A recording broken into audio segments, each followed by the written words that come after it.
ਅਗਲੀ ਖਬਰ ਵੱਲ ਚਲੀਏ। ਅੱਜ ਵਾਸ਼ਿੰਗਟਨ ਪੋਸਟ ਨੇ ਅੱਜ ਇੱਕ ਸਟੋਰੀ ਰਨ ਕੀਤੀ ਹੈਗੀ ਆ, ਜਿਹਦੇ ਵਿੱਚ ਸੇਮ ਉਹਨਾਂ ਨੇ ਇਹ ਕਿਹਾ ਵੀ ਅਮਰੀਕਾ ਦੇ ਜਿਹੜੇ ਬੇਸ ਸੀਗੇ, ਉੱਥੇ ਬਹੁਤ ਜ਼ਿਆਦਾ ਜਿਹੜਾ ਨੁਕਸਾਨ ਹੋਇਆ। ਜਿਹੜੇ ਅਮਰੀਕਾ ਦੇ ਬੇਸ ਲਾਗੇ ਵਾਲੇ ਗੁਲਫ ਦੀਆਂ ਹੋਰ ਸਟੇਟਸ ਦੇ ਵਿੱਚ ਸੀਗੇ। ਪਹਿਲਾਂ ਨਿਊਯਾਰਕ ਟਾਈਮ ਨੇ ਰਿਪੋਰਟ ਛਾਪੀ ਸੀ। ਅੱਜ ਵਾਸ਼ਿੰਗਟਨ ਪੋਸਟ ਨੇ ਇਹ ਕਿਹਾ ਵੀ ਇਰਾਨ ਵਾਲਿਆਂ ਨੇ ਯੂਐਸ ਦੇ ਮਿਲਟਰੀ ਐਸੈਟਸ ਬਹੁਤ ਜ਼ਿਆਦਾ ਜਿਹੜੇ ਨੁਕਸਾਨੇ ਹੈਗੇ ਆ।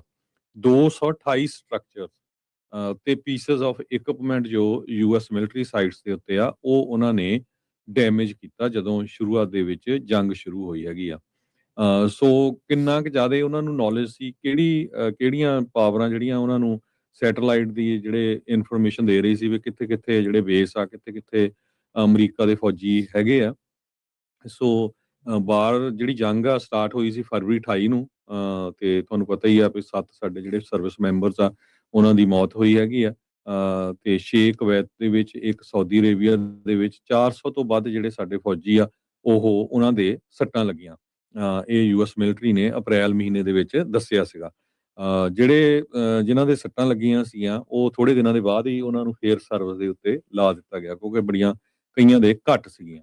12 ਦੇ ਜਿਹੜੇ ਸੱਟਾਂ ਲੱਗੀਆਂ ਸੀ ਉਹ ਕਾਫੀ ਸੀਰੀਅਸ ਸੀਗੀਆਂ, ਇਹ ਯੂਐਸ ਦੇ ਆਫੀਸ਼ੀਅਲਸ ਨੇ ਦੱਸਿਆ ਹੈਗਾ।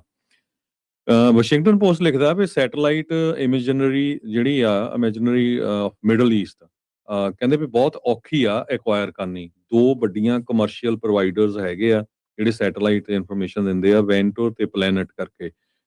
ਉਹ ਯੂਐਸ ਗਵਰਨਮੈਂਟ ਨੂੰ ਵੀ ਸਪੋਰਟ ਕਰਦੇ ਆ। ਇਹਨਾਂ ਦੇ ਵੱਡੇ ਜਿਹੜੇ ਯੂਐਸ ਗਵਰਨਮੈਂਟ ਦੇ ਕਸਟਮਰ ਹੈਗੇ ਆ। ਸੋ ਉਹਨਾਂ ਨੇ ਈਰਾਨ ਤੋਂ ਵੀ ਇਨਫੋਰਮੇਸ਼ਨ ਲਈ ਹੈ। Iranian state affiliated news agency ਤੇ 128 ਪਿਕਚਰਸ ਉਹਨਾਂ ਨੇ ਅੱਜ ਆਪਣੇ ਵੈਬਸਾਈਟ ਦੇ ਉੱਤੇ ਪਾਈਆਂ ਹੈਗੀਆਂ ਤੇ ਕਿੰਨਾ ਜ਼ਿਆਦਾ ਜਿਹੜਾ ਨੁਕਸਾਨ ਆ ਅਮਰੀਕਨ ਜਿਹੜੇ ਬੇਸਿਸ ਦਾ ਉਹ ਇਰਾਨ ਵਾਲਿਆਂ ਨੇ ਇਸ ਜੰਗ ਦੇ ਦੌਰਾਨ ਕੀਤਾ ਹੈਗਾ।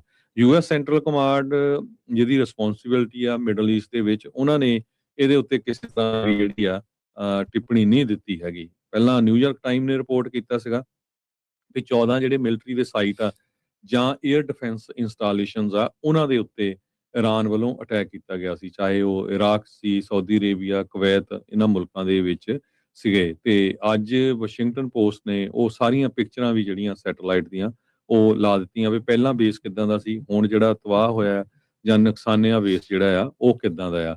ਵਾਸ਼ਿੰਗਟਨ ਪੋਸਟ ਨੇ ਇਹ ਕਿਹਾ ਵੀ ਜਿਹੜੇ ਸੈਟੇਲਾਈਟ ਕਮਿਊਨੀਕੇਸ਼ਨ ਸਾਈਟ ਸੀਗੇ, ਉਹਦੇ 에ਅਰਬੇਸ ਕਤਰ ਦੇ ਵਿੱਚ, ਪੈਟਰੀਅਟ ਮਿਜ਼ਾਈਲ ਡਿਫੈਂਸ ਇਕਵਿਪਮੈਂਟ ਰੀਫਾ ਤੇ ਆਇਸਾ 에ਅਰਬੇਸ ਬਹਿਰੀਨ, ਅਲੀ ਅਲ ਸਲੀਮ 에ਅਰਬੇਸ ਕੁਵੈਤ ਦੇ ਵਿੱਚ, ਤੇ satellite dish naval support activity ਜਿਹੜੀ ਆ ਬਹਿਰੀਨ ਦੇ ਵਿੱਚ, ਜਿੱਥੇ ਹੈੱਡਕੁਆਟਰ ਸੀਗਾ ਯੂਐਸ ਦਾ 5th ਫਲੀਟ, ਤੇ ਪਾਵਰ ਪਲਾਂਟ ਤੇ ਕੈਂਪ ਬਿਹਰਿੰਗ ਇਨ ਕੁਵੈਤ, ਤੇ 5 ਫਿਊਲ ਸਟੋਰੇਜ ਬਲੈਡਰ ਸਾਈਟਸ। ਇਹ ਸਾਰਿਆਂ ਦੇ ਉੱਤੇ ਜਿਹੜਾ ਉਹਨਾਂ ਨੇ ਅਟੈਕ ਕੀਤਾ ਹੈ ਤੇ ਸਾਰਿਆਂ ਦੇ ਉੱਤੇ ਜਿਹੜਾ ਕਾਫੀ ਜ਼ਿਆਦਾ ਜਿਹੜਾ ਡੈਮੇਜ ਹੋਇਆ। ਜਿੰਨੇ ਵੀ ਕੈਂਪ 14 ਦੇ ਕਰੀਬ ਇਹਨਾਂ ਦੇ ਵੱਖ-ਵੱਖ ਹੈਗੇ ਆ, ਉਹਨਾਂ ਦੇ ਉੱਤੇ ਇਹ ਜਿਹੜਾ ਕਾਫੀ ਜ਼ਿਆਦਾ ਨੁਕਸਾਨ ਹੋਇਆ ਹੈਗਾ।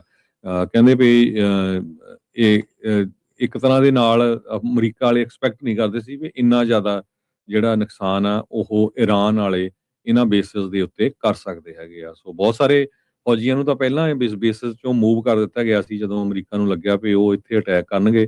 ਬਹੁਤ ਸਾਰਿਆਂ ਨੂੰ ਅਪਾਰਟਮੈਂਟਾਂ ਦੇ ਵਿੱਚ ਉੱਥੇ ਰੱਖਿਆ ਗਿਆ ਹੈਗਾ ਆ। ਸੈਂਟਰ ਫਾਰ ਸਟ੍ਰੈਟੇਜਿਕ ਤੇ ਇੰਟਰਨੈਸ਼ਨਲ ਸਟੱਡੀਜ਼ ਜਿਹੜੀ ਮਿਲਟਰੀ ਨੇ ਕਹਿੰਦੇ ਯੂਜ਼ ਕੀਤਾ ਐਟਲੀਸਟ 190 ਥਾਰਡ ਇੰਟਰਸੈਪਟਰਸ ਅਮਰੀਕਾ ਦੀ ਮਿਲਟਰੀ ਨੇ ਯੂਜ਼ ਕੀਤੇ।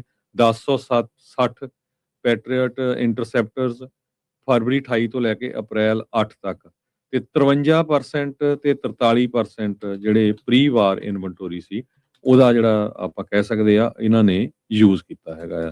ਸੋ ਅਮਰੀਕਾ ਨੇ ਵੀ ਬਹੁਤ ਜ਼ਿਆਦਾ ਜਿਹੜੇ ਹਥਿਆਰ ਯੂਜ਼ ਕੀਤੇ ਆ, ਪਰ ਇਰਾਨ ਨੇ ਵੀ ਜਿਹੜਾ ਕਾਫੀ ਜ਼ਿਆਦਾ ਜਿਹੜਾ ਨੁਕਸਾਨ ਆ ਉਹ ਬੇਸਿਸ ਦਾ ਕੀਤਾ ਹੈਗਾ ਆ। ਸੋ ਇਹ ਵਾਸ਼ਿੰਗਟਨ ਪੋਸਟ ਨੇ ਕਾਫੀ ਵੱਡੀ ਸਟੋਰੀ ਰਨ ਕੀਤੀ ਆ ਵਿਦ ਪਿਕਚਰਸ। ਸੋ ਜਿਹੜੇ ਸਰੋਤੇ ਆ ਉਹ ਅੱਜ ਦੀ ਵਾਸ਼ਿੰਗਟਨ ਪੋਸਟ ਦੇਖ ਸਕਦੇ। ਜੀ।